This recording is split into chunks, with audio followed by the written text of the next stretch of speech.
नमस्कार, स्वागत है आप सभी का डॉक्टनेट पर। बच्चों, आज से स्टार्ट कर रहे हैं एक नया अध्याय जिसका नाम है जैव विविधता एवं संरक्षण, बायोडायवर्सिटी एंड इट्स कंजर्वेशन। ठीक है, आज हम पढ़ने वाले हैं यहाँ पर जैव विविधता के बारे में। जैव विविधता क्या होती है, इसका मीनिंग क्या होता है ना।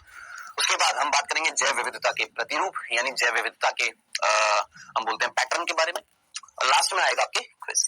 ठीक है, आइए स्टार्ट करते हैं। सबसे पहले हम बात करने वाले हैं जैव विविधता का मतलब क्या है।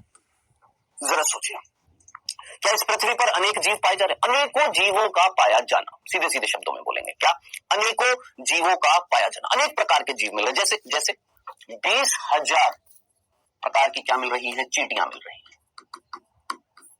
क्या मिल रही है? 20,000 प्रकार की क्या मिल रही है, चींटियां मिल रही हैं। 20,000 प्रकार के क्या मिल रहे हैं, आर्किड पादप मिल रहे हैं। 20,000 प्रकार के क्या मिल रहे हैं, आर्किड पादप मिल रहे हैं। ठीक है, 28,000 या सॉरी लगभग 22 से 28,000 मान लेते हैं। हाँ, लगभग 28,000, 22,000 नहीं, 28,000 प्रकार की क्या मिल रही है, मछलियां मिल रही है। 28,000 प्रकार की क्या मिल रही है, मछलियां। 3 लाख प्रकार के क्या मिल रहे हैं, बीटल मिल रहे हैं, जिनको हम भृंग बोलते हैं। ठीक है, सोचिए, इतने प्रकार के हमारी चींटियां मिल रही हैं, इतने प्रकार के हमारे आर्किड मिल रहे हैं, मछलियां मिल रही हैं, बीटल मिल रही है। तो कुछ जीव बताए मैंने, कुछ बहुत अनेकों प्रकार के जीव मिल रहे हैं इस पृथ्वी पर, अनेकों प्रकार के। आप सोच भी नहीं सकते, मछलियां कैसी देखी होंगी आपने, कुछ ग्रे कलर की देखी होंगी, काले रंग की देखी होंगी, पिंक कलर की देखी है, येलो कलर की देखी है, ब्लू कलर की देखी है। आपने चींटियां देखी होंगी काले रंग की, लाल रंग की देखी है? हाँ सर, लाल की तो देखी है। नीले रंग की देखी है? नहीं सर, ये तो नहीं देखी। तो अलग अलग प्रकार की चींटियां, अलग अलग प्रकार के आर्किड, अलग अलग प्रकार की मछलियां, अलग अलग प्रकार के भृंग है। भृंग कीड़े होते हैं, कीड़े होते हैं, वो देखेंगे लाल रंग के, सफेद सफेद से चटके होते हैं जिनके ऊपर। तो कुल मिलाकर कहने वाली बात है, अनेकों जीवों का पाया जाना क्या कहला रही है, जैव विविधता। यानी अगर कोई किसी दूसरे अंतरिक्ष से कोई अगर एलियन आएगा और हमारी पृथ्वी पर आ जाएगा तो वो तो भौचक्का हो जाएगा, कहेगा अरे बाबा इतने सारे प्रकार के जीव मिल रहे हैं पृथ्वी पर। ये हमारी बुक बोलती है, मैं नहीं बोल रहा हूं, ये हमारी बुक बोलती है क्या, कि अगर कोई एलियन जाति आई तो पगला जाएगी, बोलेगी इतने प्रकार के जीव मिल रहे हैं पृथ्वी पर, है ना। अब देखिए, जैव विविधता जो है, इसकी परिभाषा एक वैज्ञानिक ने दी थी। एक वैज्ञानिक जिसका नाम है एडवर्ड विल्सन। एडवर्ड विल्सन एक वैज्ञानिक है जिन्होंने जैव विविधता की परिभाषा दी। क्या बोला उन्होंने, जैविक संगठन के प्रत्येक स्तर पर, जैविक संगठन के प्रत्येक स्तर पर मिलने वाली विविधता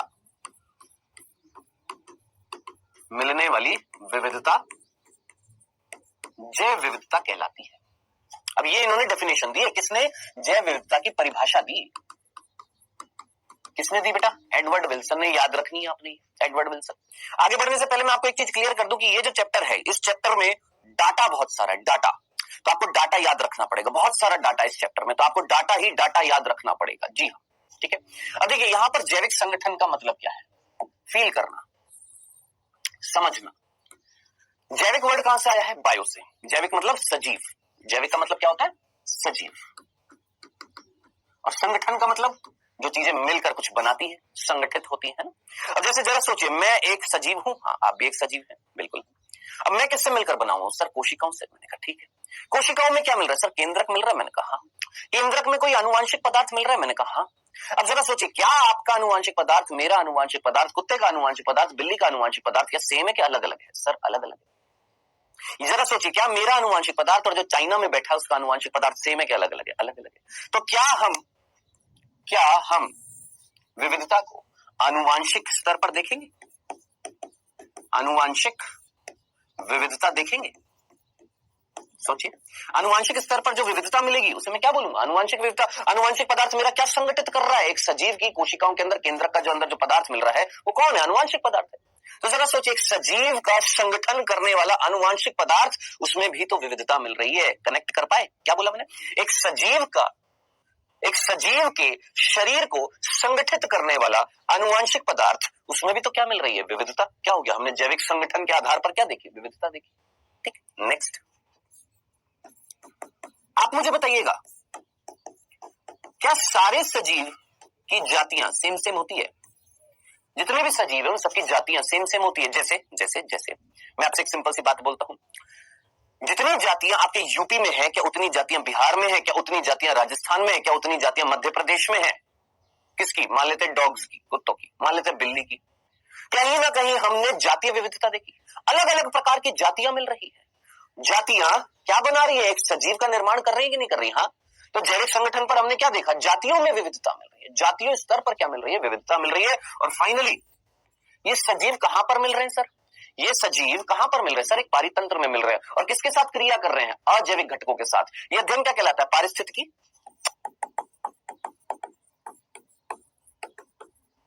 कहलाता है। आप मुझे बताना, क्या हर जगह की पारिस्थितिकी सेम है? आपके यहां पर क्या डेजर्ट मिलते हैं, मरुस्थल क्षेत्र मिलते हैं? सोचिए, अगर मैं चेरापूंजी की बात करूं, जहां पर वर्षा ज्यादा होती है, वहां थोड़े ना मरुस्थल मिल रहे हैं, राजस्थान में मिल रहे हैं, है ना? समझ में आया? और जो मरुस्थल मिल रहे हैं वो भी हर जगह के सेम है क्या? नहीं सर। दक्षिणी अमेरिका में चले जाएंगे Sahara desert, Thar desert, Tibet की ओर चले जाएंगे गोबी डेजर्ट। हाँ जी, अलग अलग प्रकार के मरुस्थल है। कुछ ऐसे मरुस्थल जो दिन में गर्म होते हैं, रात को ठंडे होते हैं। कुछ ऐसे मरुस्थल जो पूरा दिन भर रात में भी गर्म होते हैं, दिन में भी गर्म होते हैं। कुछ ऐसे मरुस्थल जो दिन में भी ठंडे हैं, रात में भी ठंडे हैं। तो जरा सोचिए, मरुस्थलों की पारिस्थितिकी अलग अलग है कि सेम सेम? अलग अलग है। तो ये हम क्या देख रहे हैं? विविधता ही तो देख रहे हैं। जैविक संगठन के आधार पर हमने विविधता देखी। आइए सबसे पहले हम इनके उदाहरण देखेंगे। सबसे पहले आनुवंशिक विविधता। आनुवंशिक विविधता बहुत सीधा सा उदाहरण है, बहुत सीधा सा। आप सभी ने आम खाया? आम, यस सर, आम खाया। कितने प्रकार के हमने आम खाए हैं? मैंजीफेरा इंडिका कौन है? आम है ना। आपने जो आम खाया कोई ना कहीं, सर हमने दशहरी खाया है, सर हमने लंगड़ा खाया है, सर हमने तोता खाया है। ये नाम है, जी हाँ, दिए गए हैं। एल्फेंजो नाम सुना होगा, अगर सुना है तो अच्छी बात है, नहीं सुना तो याद रखना। ये क्या है? आम की नस्लें हैं, आम की वेराइटीज हैं अलग अलग। जरा सोचिए, अलग अलग प्रकार के आम कैसे बने? सर इनमें आनुवांशिक परिवर्तन हुआ, कहीं ना कहीं इनके डीएनए में परिवर्तन हुआ, जिसकी वजह से अलग अलग किस्में बनी है। किसकी? आम की। तो याद रखना, 1000 प्रकार के आम भारत में मिलते हैं। 1000 प्रकार के आम कहां पर मिलते हैं? भारत में मिलते हैं, भारत में। उसी प्रकार 50,000 प्रकार के, 50,000 प्रकार की धान, धान, जी हाँ, कहां पर मिल रहे हैं? भारत में मिल रहे हैं। आपने बासमती तो सुना ही होगा ना, उसकी भी कई वेराइटीज, कई नस्लें होती हैं। कुछ ऐसे बासमती चावल भी होते हैं, कुछ ऐसे बासमती धान भी होते हैं, ध्यान से सुनना, जो 50 रुपए किलो भी मिलते हैं। और कुछ ऐसे होते हैं जो 5,000 रुपए किलो भी मिलती है। जी हाँ, जी हाँ, बिल्कुल। तो जरा सोचिए, अलग अलग प्रकार की धान है, हाँ है। अलग अलग प्रकार के आम है, हाँ है। 1000 प्रकार के आम, 50,000 प्रकार की आपकी धान, भारत में इसकी अलग अलग वेराइटीज मिल रही है। कैसे बने ये सारे? एक दिन में बन गए क्या? नहीं सर, आनुवांशिक क्या आए थे? परिवर्तन आए थे, डीएनए में परिवर्तन आए थे, जिससे अलग अलग वेराइटीज बनी है। ठीक है, एक और उदाहरण, हिमालय क्षेत्र, आपने नाम सुना होगा, हिमालय। ठीक है, हिमालय क्षेत्र में एक पादप मिलता है जिसका नाम है राउवोल्फिया।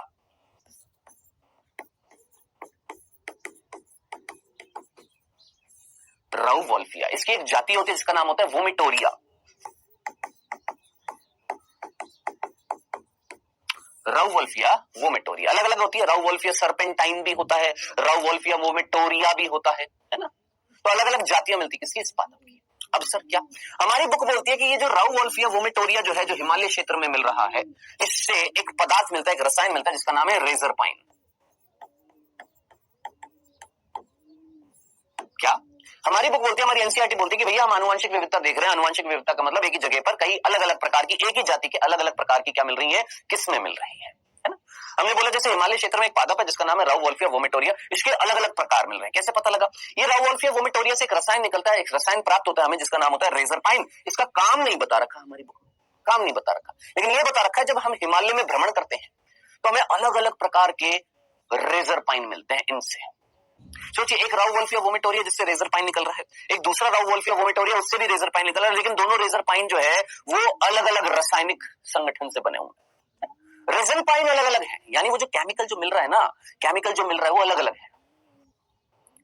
अब ये करता क्या है सर? ये रेजरपाइन वो लोग जिनके अंदर उच्च बीपी होता है, उच्च बीपी की प्रॉब्लम होती है, रक्तचाप होता है ना, उच्च रक्तचाप, उच्च रक्तदाब, जिनके अंदर हाई बीपी की प्रॉब्लम होती है, हाई ब्लड प्रेशर की प्रॉब्लम होती है, तो दवाइयां लेते हैं, उन दवाइयों में यूज में लिया जाता है का रेजरपाइन।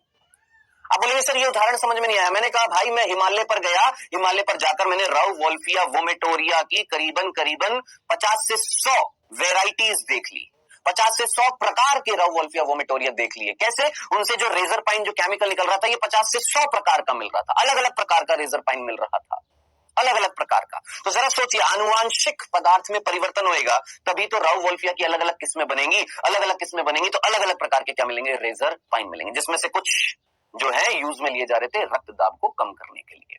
तो जरा सोचिए, ये हमने क्या देखी? सबसे पहले आनुवांशिक विविधता, उदाहरण याद रखने। दूसरा जातीय विविधता, दूसरा कौन सा है? जातीय विविधता। मैंने एक बहुत सिंपल सा उदाहरण दिया, आपने पश्चिमी घाट नाम सुना है? पहाड़ होते हैं, पहाड़ी इलाका होता है पश्चिम में जो मिल रहा है इंडिया में, पश्चिमी घाट है। एक पूर्वी घाट है,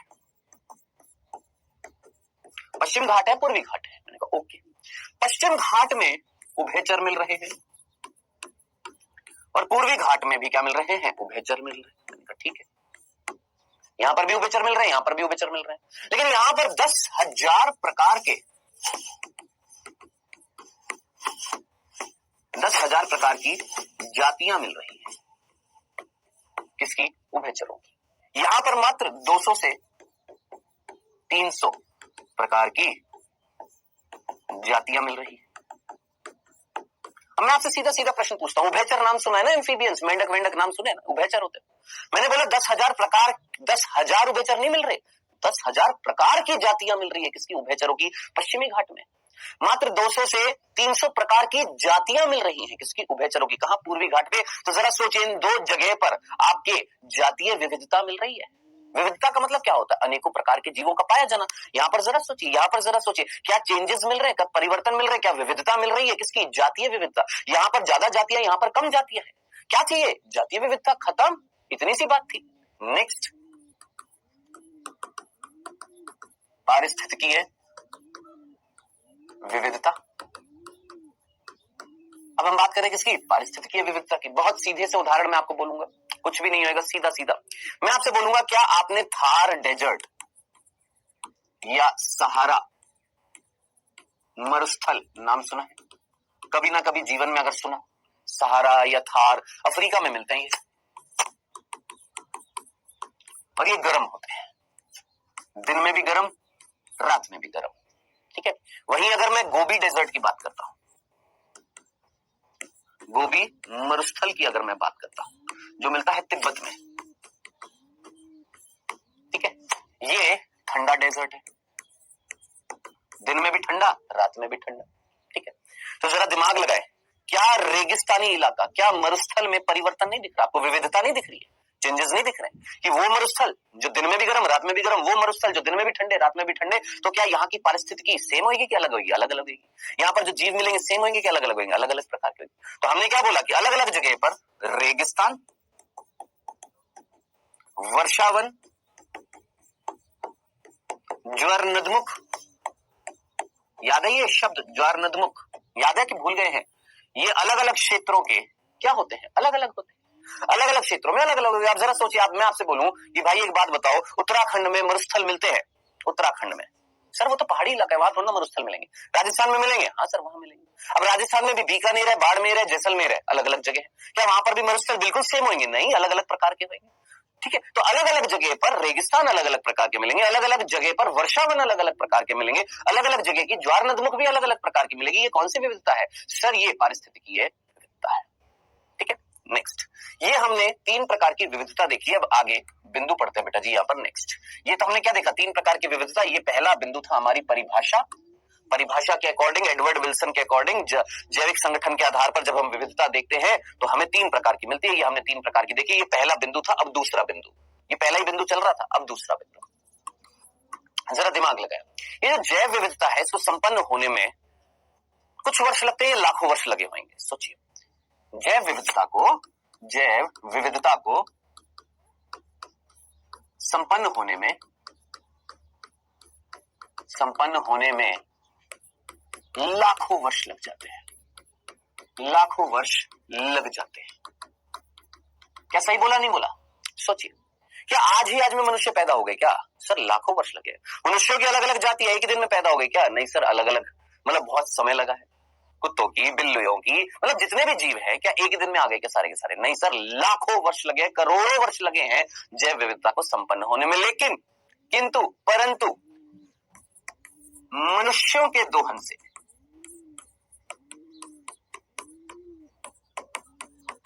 मनुष्यों के दोहन से, मनुष्यों के दोहन से जरा सोचिए, हमारी बुक ऐसा बोलती है अगर मनुष्य जिस दर से दोहन कर रहा है ना, जिस दर से यूज में लेता जा रहा है अपने आसपास की जैव विविधता को, जैसे आपने गधे तो नाम सुना है ना, डंकी, डंकी जो होते हैं वो खतरे की कगार पर हैं, जानते हैं आप? जी हाँ, डंकी जो है वो जाति विलुप्त हो जाएगी आगे आने वाले कुछ समय में। क्यों? क्योंकि हमने उनका अति दोहन किया है, बहुत ज्यादा उनको मतलब घिसा है, यूज में लिया है। तो मनुष्य के अति दोहन से अगले 100 से 200 सालों में, 100 से 200 सालों में सभी जातियां विलुप्त हो जाएंगी, सभी जातियां विलुप्त हो जाएंगी। तो मेरी बात को आप कनेक्ट कर पा रहे होंगे। इन दोनों बिंदुओं को एक एग्जांपल से बताता हूं, बहुत जल्दी से समझ में आ जाएगा। आपने कभी एक मटके वाले को देखा है मटका बनाते हुए, या टीवी में कभी देखा हो एक मटके वाले को मटका बनाते हुए? मिट्टी का मटका जो होता है बनाते हुए देखा है? देखा है ना?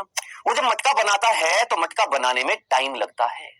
वो नीचे एक चक्का चलता रहता है, फिर मिट्टी डाली जाती है, फिर उसको शेप दी जाती है, गोल गोल घुमाया जाता है ना, टाइम लगता है। तो मटका बनाने में मान लेते हैं 10 मिनट लगे। कितने मिनट लगे? 10 मिनट या 5 मिनट, बस 5 मिनट, है ना? कोई स्पेशल कारीगर होगा तो फटाफट बना देगा, है? किसी ने नया नया सीखा है तो थोड़ा सा टाइम लेगा। चलो ठीक है सर, मटका बनाने में थोड़ा सा टाइम लग रहा है। मान लेते मैं हूं, मैंने नया नया सीखा है, मेरे को लगभग 10 से 15 मिनट लग रहे हैं मटका बनाने में। Okay sir. अब मटका बनाने के बाद मैंने उसको पकड़ा और छोड़ दिया, टूट गया मटका। टूटने में कितना टाइम लगा? कुछ सेकंड भर। वही तो चीज है कि जैव विविधता संपन्न करने में लाखों वर्ष लग रहे हैं, लेकिन उसको खत्म करने में बहुत वर्ष लगेंगे क्या? नहीं, कुल 100 से 200 सालों में हम खत्म कर देंगे। जिस दर से हम यूज में लेते जा रहे हैं, जिस दर से हम उनका दोहन कर रहे हैं, उतने दर से अगर हम करते रहे तो भैया जातीय विविधता धीरे धीरे समाप्त होती जाएगी। देन कोई कंफ्यूजन तो नहीं था? कितने बिंदु हो गए? 3। नेक्स्ट, चौथा। अब आपका प्रश्न होगा सर कितनी जातीय विविधता इस पृथ्वी पर मिल रही है? पूछेंगे ना सर कितनी जातीय विविधता, कितनी जैव विविधता इस पृथ्वी पर मिल रही है, कितने प्रकार के जीव मिल रहे हैं? How much sir, how much, कितनी जातीय विविधता मिल रही है ना, कितनी जैव विविधता मिल रही है?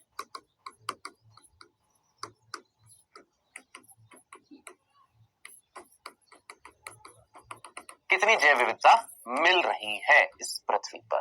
ठीक है, तो बेटा जी इसका उत्तर जो है वो ये है, असंभव है ज्ञात करना। क्या सर? असंभव है ये पता लगाना कि कितनी जातीय विविधता मिल रही है। अगर मैं रोज 1000 वैज्ञानिकों को भी भेजूंगा कि जाओ ढूंढ के लाओ नई नई जातियां, तो रोज 2 से 3 हजार जातियां खोजी जाएंगी। जी हाँ, एक एक वैज्ञानिक 2 से 3 जातियां खोज लेगा नई नई। तो जरा सोचिए, हमें क्या पता कितनी मिल रही है? हाँ, हम ये बता सकते हैं कि वर्तमान में हम कितनी खोज चुके हैं। बोलिए, सहमत है मेरी इस बात से? है? अरे भैया, अभी ऐसा माना जाता है कि अभी हम केवल 20% ही खोज पाए हैं। 80% तो हमने जैव विविधता खोजी नहीं है। जी हाँ, हाँ जी, सच्ची कह रहे हैं। जितने भी आप जीव जंतु जो जानते हैं ना, ये हम जो खोज पाए हैं ये केवल 20% है। 80% तो अभी हम खोज ही नहीं पाए हैं। तो आप इस चीज को फील करिए, समझिए क्या कि ये बताना असंभव है कि कितनी जैव विविधता मिल रही है। हाँ, ये बता सकते हैं कि वर्तमान में हम कितनी खोज चुके हैं। वर्तमान में कितनी मिल रही है ये हम बता पाएंगे। ये नहीं बता पाएंगे इस पृथ्वी पर कितनी जैव विविधता है। भाई आए दिन रोज नए जीव खोजे जा रहे हैं, तो हमको क्या पता कितनी मिल रही है? मतलब हमको, मतलब इन द सेंस मनुष्य को थोड़ी ना पता कितनी जैव विविधता मिल रही है। वो तो रोज खोजते जा रहे, जो आते जा रहे हैं उनको हम बुक में लिखते जा रहे हैं, लिस्ट बनाकर मेंटेन कर रहे हैं कि हाँ भाई आज इतनी जातियां खोजी, आज इतनी जातियां खोजी। तो हम ये बता सकते हैं कि वर्तमान में कितनी मिल रही है। ये बताना असंभव है, ये बताना असंभव है कि भैया कितनी होती है। ये बताना असंभव है कि कितनी मिल रही है। ये बता सकते हैं वर्तमान में कितनी मिल रही है। तो सर यही बता दो वर्तमान में कितनी मिल रही है। तो बेटा जी याद रखना है आपने एक शब्द IUCN, IUCN इसकी फुल फॉर्म हालांकि बाद में भी आएगी, लेकिन अभी बता देता हूं, international union of conservation of nature and natural resources. International union of conservation of nature and natural resources, ये IUCN की फुल फॉर्म है। और IUCN ने 2004 में जो डाटा दिया था, क्या दिया था? डाटा दिया था। और उन्होंने बताया क्या कि 1.5 मिलियन से ज्यादा, 1.5 मिलियन से ज्यादा जैव विविधता मिल रही है, जैव विविधता मिल रही है। कितनी? 1.5 मिलियन से ज्यादा जैव विविधता मिल रही है। और इस जैव विविधता में जीवाणुओं को इंक्लूड नहीं किया, हाँ, सूक्ष्म जीवों को इंक्लूड नहीं किया। अरे भैया, जीवाणुओं को कब तक खोजने बैठेंगे? समझ रहे हैं? एक चम्मच भर मिट्टी में कितने जीवाणु होते बताया था ना आपको। जितनी मनुष्य की जनसंख्या है उतने आपके क्या है? जीवाणु है। यहाँ पर हमने जीवाणुओं को, सूक्ष्म जीव को इंक्लूड नहीं किया। तो सर जी किसको इंक्लूड किया है? बेटा यहाँ पर हमने मुख्य रूप से शैवाल, कवक, पादप और जंतु, इनकी जैव विविधता देखिए। कौन कौन? शैवाल, कवक, पादप, जंतु, एल्गी, फंजाई, प्लांट्स, एनिमल्स, इनकी जैव विविधता देखी है लगभग 1.5 मिलियन से ज्यादा। 1.5 मिलियन का मतलब 15 लाख, ये भी पता होना चाहिए। 1.5 मिलियन का मतलब कितना होता है? 15 लाख। 15 लाख से ज्यादा जैव, 15 लाख से ज्यादा प्रकार की जातियां मिल रही हैं। किसकी? इन सब की। ठीक है, अब ये देखिए, ये हमारे इस चैप्टर में दिया हुआ है, लेकिन आप NCERT का 11वीं कक्षा का, ध्यान से सुनना, 11वीं कक्षा का जब आप पहला अध्याय उठाते हैं जैव विविधता, जैव विविधता, तब आपको पता लगेगा हमारे 11th क्लास का जो पहला चैप्टर है ना जैव विविधता, उसमें दिया हुआ है 1.7 से 1.8 मिलियन, है ना। तो जरा सोचिए, ये चैप्टर क्या बोल रहा है? 1.5 मिलियन से ज्यादा।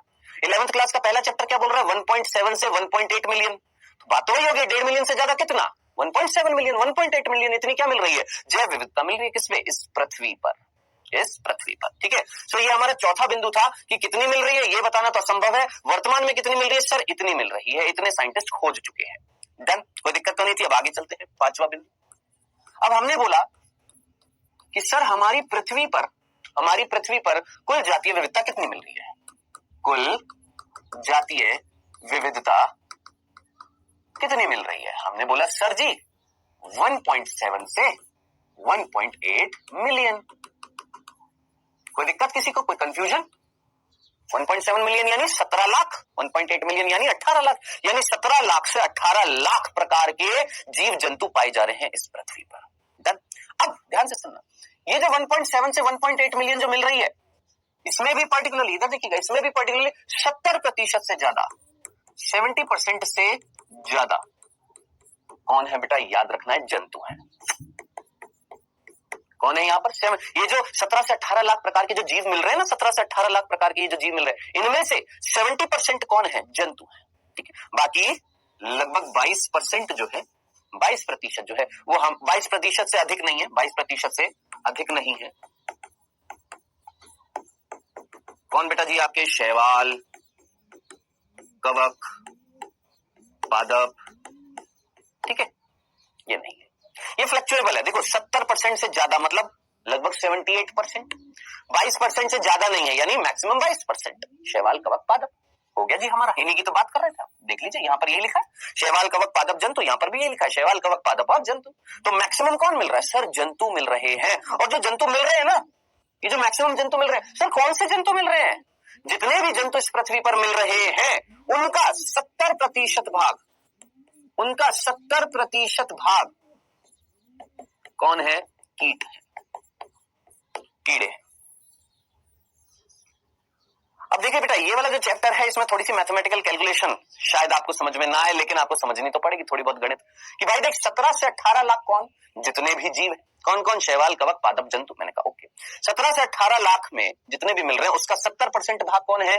सब जंतु है। बाकी बचे हुए 22% से ज्यादा नहीं है, कौन? शैवाल, कवक, पादप। मैंने कहा ओके। अभी जो 70%, इनमें के जो 70% मिल रहे हैं, ठीक है, उस 70% में से भी 70% कौन है? कीट है। यानी मैक्सिमम जंतु कौन है मेरे भाई? कीट है। डन। ये तो बात हमने करी है किसकी? पृथ्वी की, इस पृथ्वी की। अब बात करते हैं किसकी? भारत की। अब किसकी बात? देखिए ये हमने किसकी बात करी है? पृथ्वी की। अब बात करते हैं किसकी? भारत की। भारत की बात करते हैं, ठीक है। अब देखिए भारत की जब हम बात करेंगे तो सबसे पहला बिंदु समझने से पहले देखिए, पृथ्वी पर कई सारे राष्ट्र हैं या पृथ्वी पर स्थलमंडल है। हाँ सर, स्थलमंडल है, ये स्थलमंडल है मान लेते हैं, और बाकी जलमंडल है। मैंने कहा ठीक है। और हम जानते हैं इस पृथ्वी पर 30% क्या है, स्थल है, और 70% क्या है, जल है। ठीक है, ओके। अब मैंने बोला जितना भी स्थल मिल रहा है, जितना भी स्थल मिल रहा है, 30% जितना भी स्थल मिल रहा है, टोटल स्थल जो मिल रहा है, टोटल स्थल जो मिल रहा है इस पृथ्वी पर 30% जो स्थल है, टोटल स्थल है ना। अब इस टोटल स्थल का याद रखना है, टोटल स्थल का 2.4% भाग, 2.4% स्थलीय भाग, स्थलीय भाग भारत में है। कौन सा बालक है जिसको ये लाइन नहीं समझ में आई होगी? भाई जितना भी लैंड इस अर्थ पर मिल रही है उसका 2.4% हिस्सा इंडिया में है। बोलिए इससे ज्यादा और सिंपल क्या बोलूं? डन, ठीक है सर। अगला बिंदु, ये तो हमने स्थल की बात कर ली, ठीक है। अब हमने बोला इस पृथ्वी पर टोटल जैव विविधता कितनी थी? सर 17 से 18 लाख थी।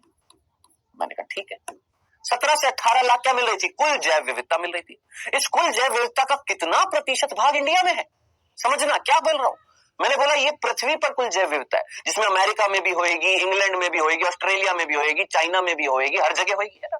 ये तो कुल मिल रही है। अब इस कुल का कितना प्रतिशत भाग इंडिया में मिल रहा है? तो याद रखना है टोटल जैव विविधता का, जैव विविधता का 8.1% भाग, 8.1% भाग भारत में मिलता है।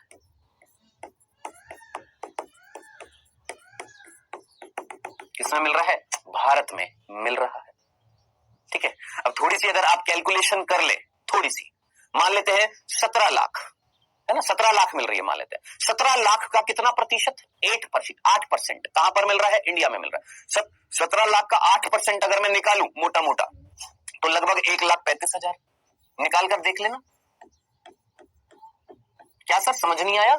बेटा अच्छा वो गणित नहीं ली जिसको समझ नहीं आ रहा है। क्या बोला?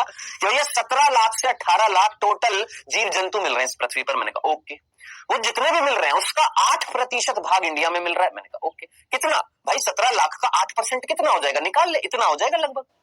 17 लाख का 8% इतना मिल रहा है, यानी भारत में लगभग 1,35,000 से 1,45,000 के आसपास आपके क्या मिल रहे हैं? जीव जंतु मिल रहे हैं। बोलिए कर सकते हैं? इतना नहीं कर सकते? कर सकते हैं।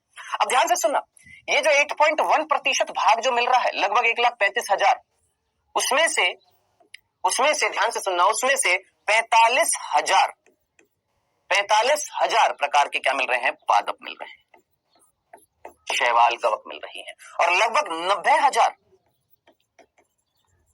क्या मिल रहे हैं? जंतु मिल रहे हैं।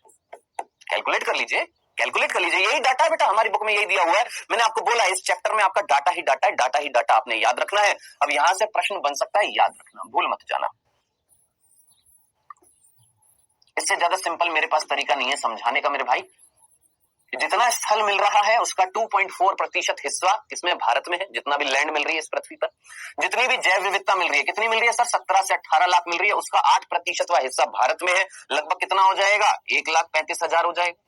अब वो जो भारत में 1,35,000 जो जीव जंतु मिल रहे हैं, जैव विविधता मिल रही है, उसमें से 45,000 पादप शैवाल कवक हैं और रिमेनिंग 90,000 के आसपास जंतु हैं। बताइए ये डाटा याद रहेगा कि नहीं याद रहेगा? जरा सोचिए। ये थे 6 बिंदु जो आपको समझाने थे। यहां तक की बात में कोई भी कंफ्यूजन है अभी के अभी कमेंट सेक्शन में जल्दी से लिखिए।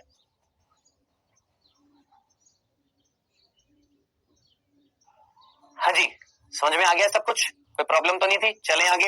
ये 6 बिंदु हो गए, आगे बढ़ते हैं 7वां बिंदु। कौन सा बिंदु? 7वें बिंदु की बात कर रहे हैं, यहां पर ध्यान से सुनिएगा। अब देखिए एक वैज्ञानिक है जिसका नाम आपने कतई नहीं भूलना है, जिससे नीट में प्रश्न आए हैं, रॉबर्ट मे। कौन? रॉबर्ट मे एक वैज्ञानिक है ना, जिसने बहुत सारा अध्ययन किया, बहुत सारी रिसर्च करी और फाइनली ये बताया, रिसर्च करने के बाद उन्होंने ये अनुमान बताया, उनका अनुमान है, उन्होंने रिसर्च करने के बाद ये प्रोबेबिलिटी बताई, अनुमान दिया कि भैया इस पृथ्वी पर लगभग 7 मिलियन जैव विविधता मिल रही है।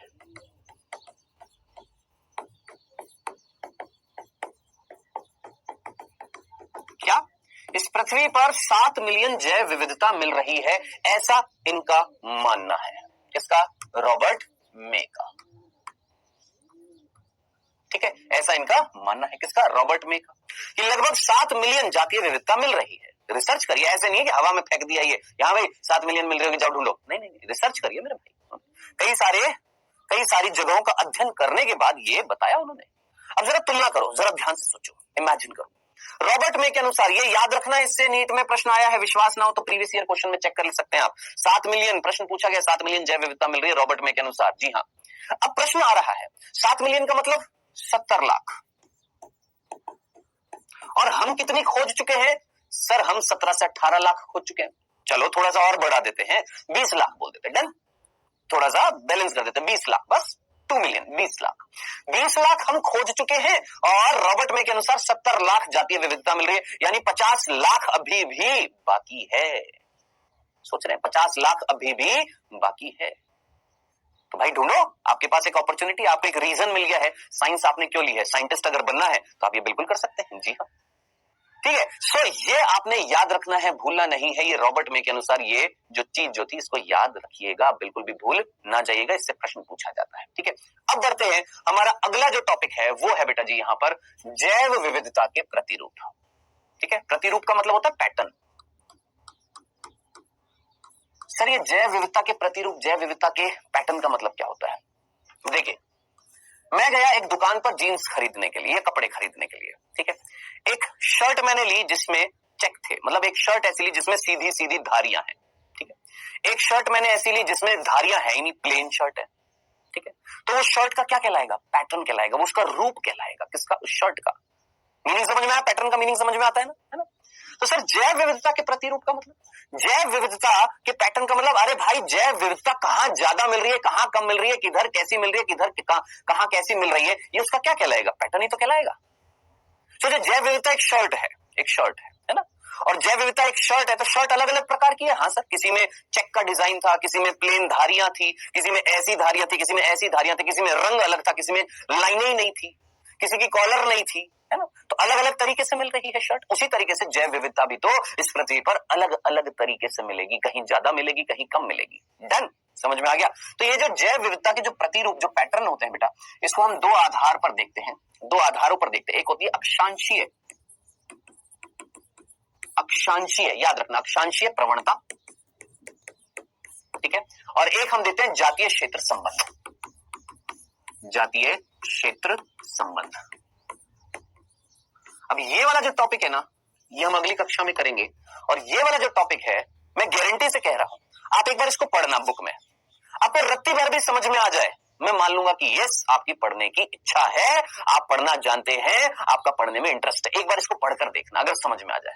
वहां पर एक वक्र दे रखा है, एक वक्र, वॉन हम्बोल्ट की बात कर रखी है, एक वैज्ञानिक की, एक वक्र दे रखा है, एक संबंध दे रखा है जाति और क्षेत्र के बीच में, उसको एक बार पढ़ना, उस वक्र को समझने की कोशिश करना, मैं गारंटी से कह रहा हूं।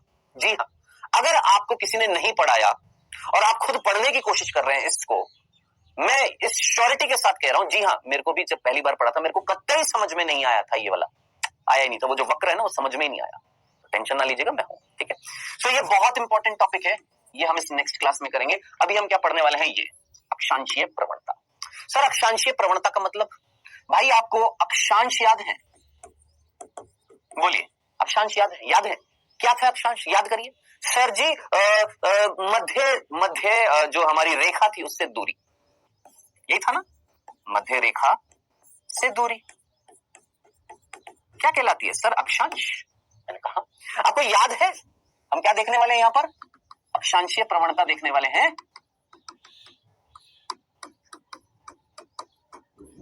ठीक है, ये पढ़ने से पहले हम अक्षांश की अगर बात करें तो आपको याद है, पृथ्वी पर मध्य रेखा थी 0 डिग्री पर, फिर याद करिए 20 डिग्री, 40 डिग्री, 60 डिग्री, फिर 80 डिग्री, याद आ रहा है?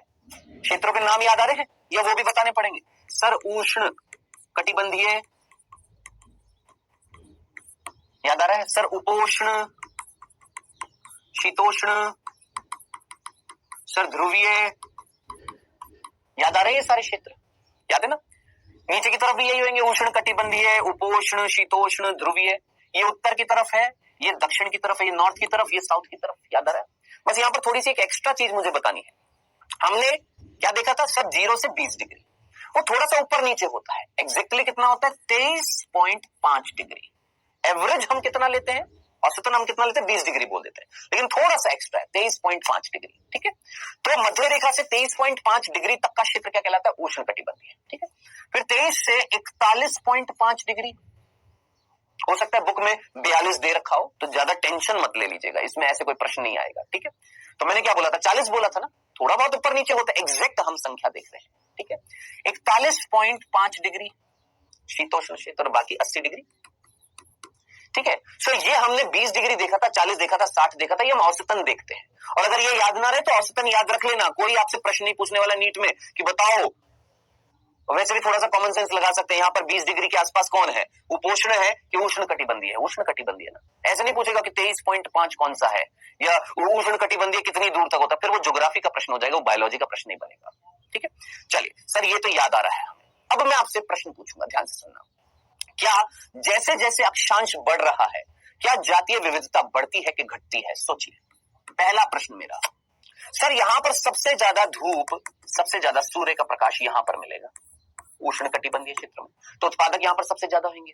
यहां पर सूर्य का प्रकाश धीरे धीरे कम हो जाएगा, तो उत्पादक यहां पर कम हो जाएंगे। मैंने कहा बिल्कुल। तो अब आप मुझे बताएं, अक्षांश के बढ़ने से जातीय विविधता क्या होती है? बढ़ती है कि घटती है? हाँ जी, अक्षांश के बढ़ने से जातीय विविधता घटती है या बदलती है, ऐसे बोल सकता हूं। अक्षांश के बदलने से जातीय विविधता बदलती है। ओके सर, बदलती है, डन, कोई कंफ्यूजन तो नहीं था। अब अधिकतम कहां होती है? अधिकतम कहां होगी? सर इस क्षेत्र में होगी अधिकतम, उष्ण कटिबंधीय क्षेत्रों में अधिकतम होगी, क्योंकि यहाँ पर प्रकाश ज्यादा मिल रहा है तो उत्पादक ज्यादा मिलेंगे, उपभोक्ता ज्यादा मिलेंगे, अपघटक ज्यादा मिलेंगे। तो अधिकतम कहां पर होगी? अधिकतम कहां पर होगी? सर उष्ण कटिबंधीय क्षेत्र में,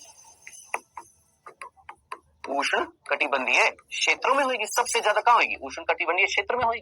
हाँ मेरे, बिल्कुल है, इसमें तो कोई दोहरा ही नहीं। जैसे जैसे एग्जाम्पल हम देखने वाले हैं, यहाँ पर हम मात्र 3 एग्जाम्पल देखने वाले हैं। 3 एग्जाम्पल क्या? सोचिए, ये हम पढ़ क्या रहे हैं? जैव विविधता का पैटर्न। जैव विविधता कहां ज्यादा है, कहां कम है, किधर कितनी है, किधर कम है, कहां ज्यादा है, कहां न्यूनतम है, कहां मध्यम है, कहां, ये पैटर्न ही तो कहलाएगा।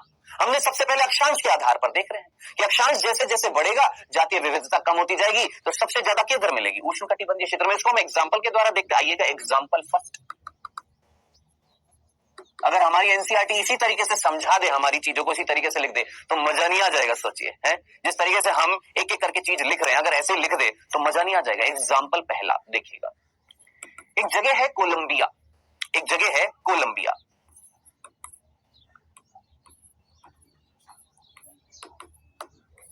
एक जगह है जिसका नाम है क्या बेटा? कोलंबिया। मेरी मात्राओं की बड़ी मिस्टेक होती है, माफ करना। हाँ जी, कोलंबिया। ठीक है, बचपन में हम बहुत पिटे हैं अपनी मम्मी से। हमारी मदर जो है वो हिंदी की ही लेक्चरर है, अब तो रिटायर्ड हो गई है। समझना, हमारी मदर हिंदी की लेक्चरर है, मतलब थी, अब रिटायर्ड हो गई है। और हम दबा के हमें कूटा है हमारी मम्मी ने, बहुत दबा के कूटा है, क्योंकि हमारी हिंदियों की ना मिस्टेक बहुत होती थी। कसम से आज तक समझ में नहीं आई यार, क्या करें हम बताओ। नहीं आई तो नहीं आई, अब क्या करें? सुधारने की बहुत कोशिश करी, नहीं आ रही है, रोते हम रात को, पता है मिस्टेक बहुत होती है हमसे। आप में से भी कई होंगे जिनके साथ ऐसा होता होगा। टेंशन मत लेना, टेंशन मत लीजिएगा। जीवन में ये मिस्टेक आपके सक्सेसफुल होने में ज्यादा प्रॉब्लम क्रिएट नहीं करेंगी। जी हाँ, सक्सेसफुल आदमी हूं मैं आज, जी हाँ बिल्कुल हूं, कोई दोहरा ही नहीं है मेरे को इसमें। बढ़िया खा रहा हूं, पी रहा हूं, अपने बच्चों को पाल रहा हूं। हिंदी की मिस्टेक मेरे लिए अवरोधक का काम नहीं कर रही है, मेरा ज्ञान ही बहुत है आपको पढ़ाने के लिए। ये मिस्टेक्स आपसे नीट में मिस्टेक नहीं पूछी जाएगी कि बता ई की मात्रा इधर है कि ऊ की मात्रा इधर है, नहीं। यस, मैं ये मना नहीं करूंगा कि हाँ भाई नहीं आता तो सीखो मत, सीखो सीखो प्रभु सीखो, मैं नहीं सीख पाया इसका मुझे कोई गम नहीं है ना, मैं समझा रहा हूं, वो मेरे लिए बहुत बड़ी बात है कि आप मेरे से कनेक्ट कर पा रहे हैं, जो मैं चीज बताने की कोशिश कर रहा हूं आप वो समझ पा रहे हैं, ये बहुत बड़ी बात है। ठीक है, सो कोलंबिया एक जगह है जो इधर है, उष्ण कटिबंधीय क्षेत्र में है, इधर है कोलंबिया। ठीक है, सो कोलंबिया कहां पर है, उष्ण कटिबंधीय क्षेत्र में। ठीक है, और यहां पर वैज्ञानिकों ने जब अध्ययन किया तो यहां पर लगभग 1400 प्रकार के पक्षी मिले, 1400 प्रकार के क्या मिले, पक्षी मिले। कितने, 1400 प्रकार के पक्षी मिल रहे हैं इस जगह पर, है ना। वहीं हम एक और जगह है जिसका नाम है न्यूयॉर्क, न्यूयॉर्क, न्यूयॉर्क एक क्षेत्र का नाम है, एक जगह का नाम है जो उपोष्ण क्षेत्र में मिलती है। कहां पर मिलती है, उपोष्ण क्षेत्र में मिलती है। यहां पर 105 प्रकार के पक्षी मिलते हैं। कितने प्रकार के मिले मेरे भाई, 105 प्रकार के पक्षी मिले हैं। एक और जगह जिसका नाम है ग्रीनलैंड, ग्रीनलैंड ये ध्रुवीय इलाका, देखो नाम में तो ग्रीनलैंड है लेकिन ये ग्रीन नहीं होती क्योंकि ये ध्रुवीय इलाकों में मिलती है, ध्रुवीय क्षेत्र में मिलती है। यहां पर 56 प्रकार के पक्षी मिले, 56 प्रकार के क्या मिले, पक्षी मिले। अब आप पैटर्न देखो, आप वितरण देखो, यहां पर शब्द कनेक्ट करना, पैटर्न, वितरण, किस तरीके से वितरित है जातियां, कहां ज्यादा, सर उष्ण कटिबंधीय क्षेत्र में। धीरे धीरे धीरे धीरे धीरे देखिए, उष्ण कटिबंधीय से उपोष्ण में आए, उपोष्ण से शीतोष्ण और फिर ध्रुवीय की तरफ आ रहे हैं। क्या हो रही है, जातीय विविधता कम होती हुई दिखाई दे रही है। सोचिए, उष्ण कटिबंधीय क्षेत्र से उपोष्ण, उपोष्ण से ध्रुवीय, क्या होती जा रही है, इन 3 उदाहरणों में जातीय विविधता का पैटर्न देखा आपने। अधिकतम यहां है और धीरे धीरे धीरे धीरे धीरे क्या होती जा रही है, कम होती जा रही है। ये आप अच्छे तरीके से जानते हैं क्यों कम हो रही है, हमने बता दिया, सूर्य का प्रकाश यहां ज्यादा होगा तो उत्पादक ज्यादा होंगे, उत्पादक ज्यादा होंगे तो खाने वाले उनके उपभोक्ता भी ज्यादा होंगे। डन, ये पहला एग्जांपल था पैटर्न का, वितरण का, जातीय विविधता के वितरण का। ठीक है, आप ये भी तो पूछेंगे सर भारत में कितनी मिलती है, सर भारत में कितनी मिलती है, तो मैं वो आपको यहां पर अलग से बता देता हूं। बेटा भारत में अच्छा सर भारत किधर की तरफ पड़ता है, तो बेटा भारत जो है उष्ण कटिबंधीय क्षेत्रों में ही आता है। जी हाँ, उष्ण कटिबंधीय क्षेत्रों में ही आता है भारत में। ठीक है, तो सर भारत में कितनी मिलती है पक्षियों की, अगर मैं प्रकार देखूं तो भारत में लगभग 1200 प्रकार के पक्षी मिलते हैं। ये डाटा था वितरण का, ये तो जस्ट हमने एक एक्स्ट्रा चीज देखी कि भारत में कितनी मिल रही है। डन, कोई कंफ्यूजन तो नहीं है। अब पढ़ते हैं एग्जांपल 2। कौन से एग्जांपल की बात कर रहे हैं, दूसरे एग्जांपल की। ठीक है, अब ध्यान से देखिएगा बेटा जी, मेरी बात को समझना, कनेक्ट करना जो चीजें मैं बोलने वाला हूं। ठीक है, जंगल, आप सभी ने नाम सुना है, हाँ सर जंगल नाम सुना है सर, कैसी बात कर रहे हैं। एक जंगल है जिसका नाम है इक्वाडोर। क्या बोला हमने, एक जंगल है जिसका नाम है इक्वाडोर। क्या बोला आपसे, इस चैप्टर में डाटा ही डाटा है। एक जंगल है जिसका नाम है इक्वाडोर और यह मिलता है उष्ण कटिबंधीय क्षेत्रों में। कहां पर मिल रहा है, उष्ण कटिबंधीय क्षेत्रों में मिलता है। तो ओके सर, कोई प्रॉब्लम नहीं है, नो प्रॉब्लम। मैंने कहा ठीक है। अब मैंने बोला अमेरिका जो है ना, यूएसए, अमेरिका है ना, America, USA, okay. Sir USA, ये जो यूएसए है, इस यूएसए की अगर मैं बात करूं तो ध्यान से सुनना, ये यूएसए कहां पर है, देखिएगा ये यूएसए बहुत बड़ा है, ये मतलब इतना लंबा है, ये देख सकते हैं आप, इतना बड़ा है, जो ध्रुवीय इलाकों को भी टच कर रहा है, शीतोष्ण में भी है, उपोष्ण में भी है, उष्ण कटिबंधीय में भी है। अब जरा सोचिए, ये सारा यूएसए जो है, यूएसए का मिडिल भाग, मध्य भाग, ये इस यूएसए का मध्य भाग कौन से क्षेत्र में पड़ रहा है सर, थोड़ा सा शीतोष्ण में पड़ता है। किधर पड़ता है, यूएसए का मध्य भाग कहां पर पड़ता है, शीतोष्ण में पड़ता है, शीतोष्ण में मध्य भाग।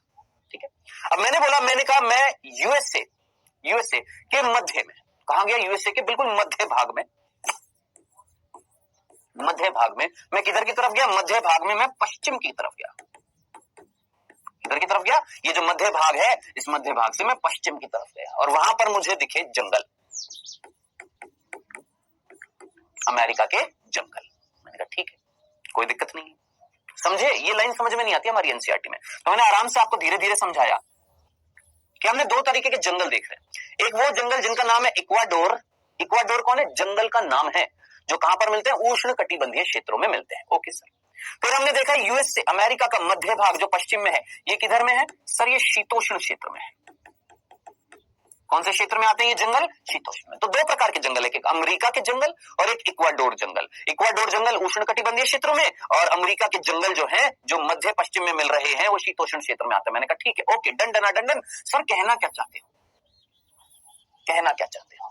मैंने बोला आप में से कितने बच्चों ने ये वर्ड सुना है, संवहनी पादप? कितने बच्चों ने ये शब्द सुना है, संवहनी पादप? संवहनी पादप सुना है? ऐसे पादप जिनके अंदर संवहन बंडल होते हैं, संवहन ऊतक होते हैं, जाइलम फ्लोएम, नाम सुना है ना? इतना तो पता ना, संवहनी पादप जिनके अंदर संवहन होगा, भोजन का, जल का, जिनमें जाइलम और फ्लोएम मिलते हैं, क्योंकि जाइलम और फ्लोएम को हम क्या बोलते हैं? संवहन बंडल, संवहनी ऊतक बोलते हैं। मैंने कहा ठीक है। कौन से होते हैं सर? टेरिडोफाइट होते हैं, टेरिडोफाइट होते हैं, जिम्नोस्पर्म होते हैं और एंजियोस्पर्म होते हैं। सर जी हिंदी में, बेटा हिंदी में भी टेरिडोफाइट को टेरिडोफाइट, जिम्नोस्पर्म को अनावृत बीजी और एंजियोस्पर्म को आवृत बीजी बोल देते हैं। ठीक है, ये क्या कहलाते हैं? आपके संवहनी पादप कहलाते हैं। क्या कहलाते हैं? संवहनी पादप कहलाते हैं। मैंने कहा ठीक है। हमने इन दोनों जंगलों में संवहनी पादप देखे और हमें पता लगा कि यहां पर संवहनी पादप यहां के जंगलों से 10 गुना ज्यादा मिल रहे हैं। मेरे को पता है ये वाला एग्जांपल कई बच्चों को समझ में नहीं आता, तो बहुत सिंपल तरीके से मैं समझाता हूं। क्या कि भैया अमेरिका के जंगल, जो उस अमेरिका के मध्य भाग के जब पश्चिम में देखते हैं तो वहां पर भी संवहनी पादप है। मैंने कहा हाँ। हम एक जंगल में गए जिसका नाम है इक्वाडोर, जो उष्ण कटिबंधीय क्षेत्र में। मैंने कहा हाँ, यानी यहाँ के जंगलों की मैं बात कर रहा हूं। देख मेरे भाई, यहां पर जंगल और यहां पर जंगल, इन दोनों जंगलों में जो संवहनी पादपों की जब मैंने तुलना करी तो यहां पर जितने संवहनी पादप मिल रहे हैं उससे 10 गुना ज्यादा यहां पर मिल रहे हैं। ये था एग्जांपल। बताओ, खत्म खत्म। इतनी सी बात थी क्या कि यहां पर, यहां से यहां पर 10 गुना। मान लो यहां पर 100 है, मान लो यहां पर कितने 100 प्रकार के संवहनी पादप है, तो यहां कितने हो गए? 1000। तो कितना हो गया? 10 गुना हो गया। भाई अगर यहां पर 100 प्रकार के हैं और यहां पर 1000 प्रकार के हैं तो ये कितना हो गया? 10 गुना नहीं हो गया? यस सर, 10 गुना हो गया। बस इस तरीके से समझ लो और सिंपल तरीके से बताओ। तो क्या दिखा आपको? आपको पैटर्न दिखा, आपको वितरण दिखा? Yes sir. पादपों का दिखा, इस एग्जांपल में पादपों का दिखा, इस एग्जांपल में आपको जानवरों का, पक्षियों का दिखा था, जंतु का दिखा था। देखा कि नहीं देखा? यस सर, दो एग्जांपल में देखा हमने। पैटर्न देखा, कहां ज्यादा है? उष्णकटिबंधीय क्षेत्रों में ज्यादा है, जैसे जैसे इधर बढ़ते हैं तो धीरे धीरे कम हो जाता है, ये हमने दिखा। अब तीसरा और आखिरी एग्जाम्पल बहुत इंपॉर्टेंट है, जिससे प्रश्न पूछा गया है। एग्जाम्पल थर्ड, देखिएगा मेरे भाई, गौर से सुनिएगा और समझिएगा जो मैं बताने वाला हूं। देखिए अभी अभी मैंने आपको अमेरिका बताया, किधर की तरफ है ये सर? ये अमेरिका। मैंने कहा ठीक है। अब ये जो अमेरिका जो है, इस अमेरिका की अगर मैं बात करता हूं तो इसका कुछ क्षेत्र उष्ण कटिबंधीय क्षेत्रों में है। हाँ सर, उष्ण कटिबंधीय क्षेत्रों में भी तो है। मैंने कहा हाँ भाई बिल्कुल है। तो मैंने बात करी एग्जाम्पल तीसरे में कि जो दक्षिणी अमेरिका है, दक्षिणी अमेरिका जो है या अमेरिका जो है, वहां पर एक जंगल मिलता है। क्या मिलता है? दक्षिणी अमेरिका में एक जंगल मिलता है और उस जंगल का नाम है अमेजॉन। वो अमेजॉन नहीं, वो जो कंपनी है जिससे आप कुछ मंगवाते हैं, सामान मंगाते हैं, नहीं। अमेजॉन कौन है? जंगल है। ठीक है, इनको पृथ्वी के फेफड़े कहा जाता है, याद रखना, बाद में पढ़ेंगे। पृथ्वी के फेफड़े कहा जाता है इनको। सर क्यों? सर अभी बता दो ना। क्योंकि मेरे भाई इस पृथ्वी पर जो ऑक्सीजन उपलब्ध हो रही है, ऑक्सीजन जो आ रही है, उसका अधिकतम भाग प्रकाश संश्लेषण से क्या निकलती है? ऑक्सीजन निकलती है, उसका अधिकतम भाग ये निकालते हैं इस पृथ्वी पर, इसलिए इनको क्या बोला जाता है? पृथ्वी के फेफड़े। सर कितने बड़े जंगल है? अरे मेरे भाई कई हेक्टेयर में फैले हुए, कई किलोमीटर तक फैले हुए। कौन? ये जंगल, इसीलिए इसको हम सबसे बड़ा जंगल भी बोलते हैं। जी हाँ, ये सबसे बड़ा जंगल भी है। इस पृथ्वी पर सबसे बड़ा जंगल भी कौन है? अमेज़न के जंगल है, पृथ्वी के फेफड़े कहा जाता है। ठीक है। दूसरा, मैक्सिमम, अधिकतम जातीय विविधता मिलती है। अब जरा सोचिए, सबसे बड़ा जंगल है तो सबसे ज्यादा जातीय विविधता मिल रही है, और मजे की बात ये उष्ण कटिबंधीय क्षेत्रों में मिल रहा है। उष्ण कटिबंधीय क्षेत्र में मिल रहा है। अरे प्रभु, उष्ण कटिबंधीय क्षेत्रों में मिलेगा तभी तो अधिकतम जातीय विविधता मिलेगी ना इस जंगल को। बस तो इतनी सी बात थी जो आपको समझानी थी। नहीं, अभी नहीं। क्या बोला हमने कि जब हम एग्जाम्पल तीसरे में देख रहे हैं क्या कि ऐसा जंगल जो कहां पर मिल रहा है, उष्ण कटिबंधीय क्षेत्रों में मिल रहा है, जो सबसे बड़ा जंगल है जिसमें मैक्सिमम जातीय विविधता मिल रही है। क्यों मिल रही है मैक्सिमम? क्योंकि उष्ण कटिबंधीय क्षेत्रों में मिल रहा है। कहां पर मिल रहा है? उष्ण कटिबंधीय क्षेत्रों में मिल रहा है। ठीक है, अब आप जानना चाहेंगे कितनी जातीय विविधता यहां पर मिलती है। ये डाटा आपने याद रखना है प्रभु, जो मैं अब लिखने वाला हूं, जो मैं डाटा लिखने वाला हूं, ये सारा का सारा आपने याद रखना है। 40,000 प्रकार के क्या मिल रहे हैं? पादप। 40,000 पादप नहीं मिल रहे हैं। कहीं ये सोचो सर 40,000 पादप मिल रहे हैं, 40,000 प्रकार के पादप मिल रहे हैं। प्रकार है उनके, समझ में आता है ना इतना, है ना। 13,000 प्रकार की क्या मिल रही हैं? मछलियां मिल रही हैं। ऐसा मैं नहीं बोल रहा हूं, हमारी बुक बोल रही है। और हमारी बुक कैसे बोल रही है? हमारी बुक को डाटा मिला, कहां से मिला? जो वैज्ञानिकों ने रिसर्च करी उससे डाटा मिला है। ठीक है, कोई दिक्कत तो नहीं है। नेक्स्ट, 1300 प्रकार के पक्षी मिल रहे हैं। अब मुझे पता है आपका प्रश्न क्या आएगा, मैं जानता हूं। आप में से कई कहेंगे सर यहां पर तो 13,000 लिख दिया, सर यहां पर तो 1300 प्रकार के आपने बोला है पक्षी। मैंने कहा हाँ, लेकिन सर इस उदाहरण में आपने बोला था कोलंबिया में 1400 प्रकार के पक्षी हैं। मैंने कहा हाँ, और उधर आप बोल रहे हो कि यहां पर अधिकतम जातीय विविधता मिल रही है। मैंने कहा हाँ, तो क्या गलती है? सिर्फ एक जीव के आधार पर देख रहे हैं क्या हम? यहां पर सिर्फ पक्षियों के आधार पर जातीय विविधता देखेंगे क्या? सारे जीवों को मिलाकर जातीय विविधता नहीं देखेंगे। हाँ, हम ये मानते हैं कि यहां पर अमेज़न से ज्यादा जातीय विविधता मिलती है। किसकी? पक्षियों की। कहां पर? कोलंबिया क्षेत्र में। सिर्फ पक्षियों की बात करिए। अब हो सकता है कोलंबिया क्षेत्र में नहीं मिल रहा, मान लेते हैं वहां पर कितने, मान लेते 20,000 प्रकार के पादप मिल रहे हैं, 1500 प्रकार की मछलियां मिल रही। अब फिर तो आपको समझना पड़ेगा, सिर्फ वहां पर हमने सिर्फ एक जंतु का उदाहरण देखा था, या हम सारे जीवों का मिलाकर हम बोलते हैं कि मैक्सिमम जातीय विविधता अमेज़न के जंगल में मिलती है। ठीक है, 427 उभयचर। फिर से मेरी बात को गौर से सुनना, 427 उभयचर नहीं मिल रहे, 427 प्रकार के उभयचर मिल रहे हैं, याद रखना। ठीक है, 427 प्रकार के स्तनधारी। सर क्या ये सारा याद करना पड़ेगा क्या? हाँ जी, ये सब कुछ याद करना पड़ेगा, बिल्कुल याद करना पड़ेगा। ये सारी चीजें आपने याद करनी पड़ेगी जी।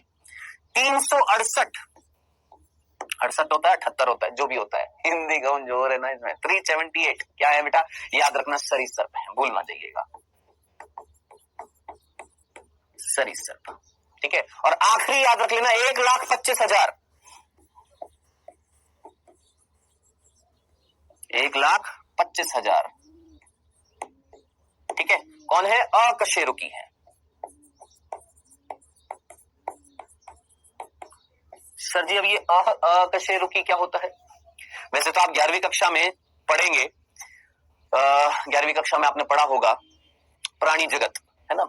उस प्राणी जगत चैप्टर में 11 संघ दिए हुए हैं, Porifera, Coelenterata, Ctenophora, Platyhelminthes, Aschelminthes, Annelida, Arthropoda, Mollusca, Echinodermata, Hemichordata, Chordata. Chordata को हम रज्जु की बोलते हैं। क्या बोलते हैं? रज्जु की, कॉर्डेटा। वो कॉर्डेटा जो होते हैं वो मुख्य रूप से 2 प्रकारों में विभाजित होते हैं। एक होते हैं कशेरुकी और एक होते हैं अकशेरुकी। कशेरुकी का मतलब जिनमें रीढ़ की हड्डी होती है, मेरुदंड होती है, और अकशेरुकी जिनमें नहीं होती है।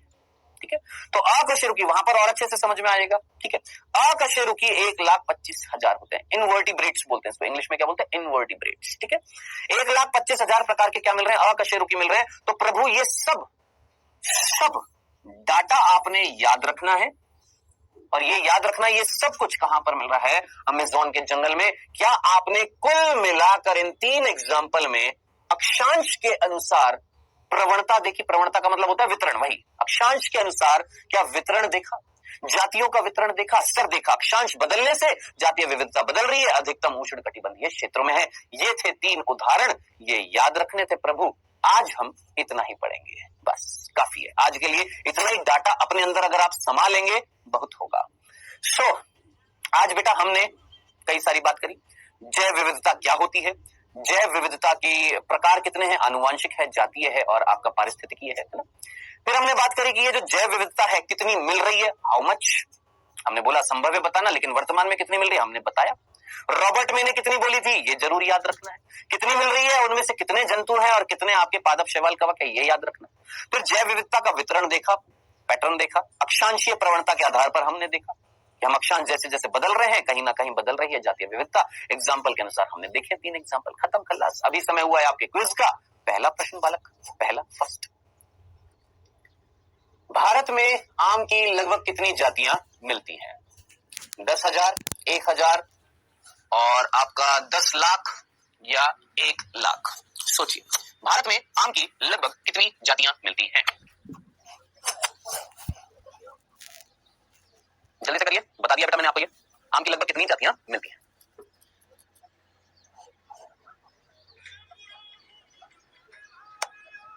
दूसरा प्रश्न, रेगिस्तान वर्षावन किस प्रकार की विविधता को दर्शाते हैं?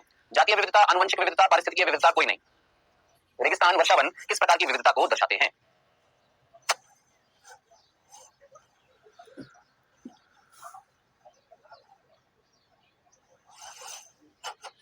कर लिया।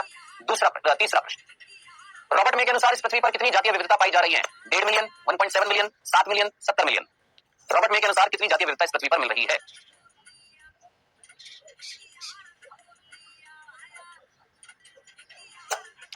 चौथा प्रश्न, अक्षांशीय प्रवणता के अनुसार सबसे अधिक जातीय विविधता किस क्षेत्र में मिलती है? अक्षांशीय प्रवणता के अनुसार सबसे ज्यादा जातीय विविधता किस क्षेत्र में मिलती है?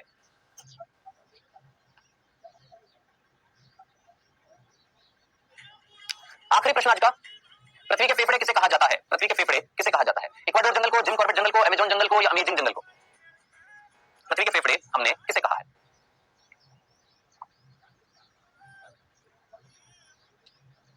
चलिए जी, इतने प्रश्न थे। आइए एक बार इनका आंसर देख लेते हैं। यहाँ पर पहला था, भारत में आम की लगभग कितनी जातियां मिलती है? हमने बोला था कितनी? 1,000 प्रकार की क्या मिल रही है? आम की जाति। 50,000 प्रकार की धान की जातियां। ठीक है। रेगिस्तान वर्षावन किस प्रकार की विविधता को बताते हैं? पारिस्थितिकीय विविधता को बताते हैं। रेगिस्तान अलग अलग जगहों पर अलग अलग, वर्षावन अलग अलग जगहों पर अलग अलग। तीसरा, रॉबर्ट मे के अनुसार इस पृथ्वी पर कितनी जातीय विविधता मिल रही है? 7 मिलियन। कितनी मिल रही है? 7 मिलियन, 70 लाख। चौथा, अक्षांशीय प्रवणता के अनुसार सबसे अधिक जातीय विविधता कहां पर मिल रही है? उष्ण कटिबंधीय क्षेत्रों में मिल रही है सबसे ज्यादा, उष्ण कटिबंधीय क्षेत्रों में। पांचवा, पृथ्वी के फेफड़े किसे कहा जाता है? अमेजिंग जंगल को, अमेजन जंगल को? अमेजन जंगल को। ये था बेटा जी हमारा आज का लेक्चर।